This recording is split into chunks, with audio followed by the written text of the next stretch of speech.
Bonjour, les seniors euro-optimistes.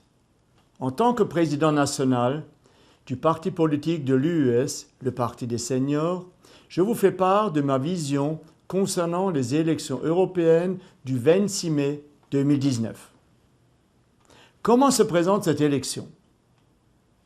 820 millions de personnes concernées, 28 pays membres et l'Europe qui fête ses 70 ans.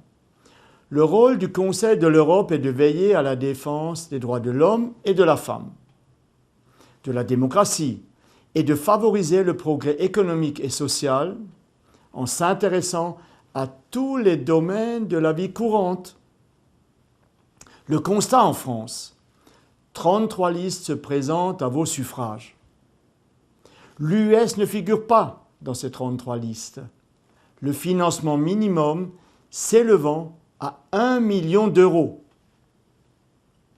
La majorité des électeurs ne comprend pas le fonctionnement et les enjeux du Parlement européen, qui était à ses débuts un forum de débat.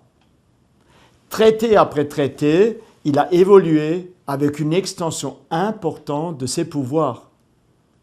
Il n'y a plus aucune décision qui ne soit prise au niveau de l'Union européenne sans être confirmée par les élus européens. Dire le contraire serait une ineptie.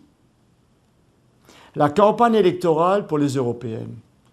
En France, la campagne pour les européennes est une fois de plus axée à un vote sanction pour critiquer le gouvernement et le président de la République en place. C'est réducteur et indigne des partis politiques. À la question posée, que faire pour améliorer le fonctionnement des institutions européennes? Le président de la République, quel qu'il soit, doit avoir le soutien maximum de nos concitoyens avec force et conviction pour être crédible quand il s'agira à nouveau de porter la parole de la France et de faire avancer le plus grand nombre de pays au sein des instances européennes.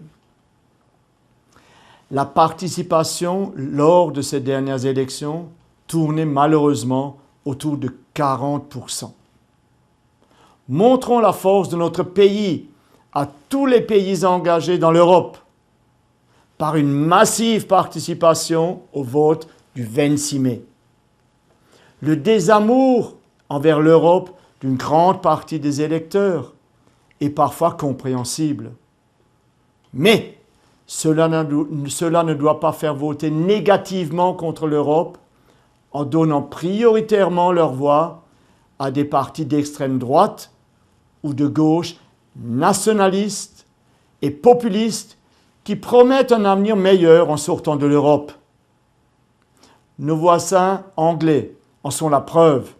Ils se sont empêtrés et se demandent s'il ne fallait pas mieux rester dans l'Europe. Nos propositions. Un député qui souhaite renouveler son mandat doit avoir participé au moins à 80% des travaux pendant son mandat. Sinon, stop! Il ne doit pas pouvoir se représenter dans 5 ans. L'Union européenne doit avoir un pouvoir politique représentatif dans les grandes réunions mondiales G7, G20, où le président élu de l'Europe doit siéger pour mieux représenter l'Europe face aux autres continents. Les décisions doivent se prendre à la majorité et non plus à l'unanimité pour faire avancer d'une façon plus dynamique l'Europe. Que chaque école, avec les classes à partir de 10 ans, dans tous les pays européens, enseigne à tous les élèves 1 heure mensuelle d'Europe.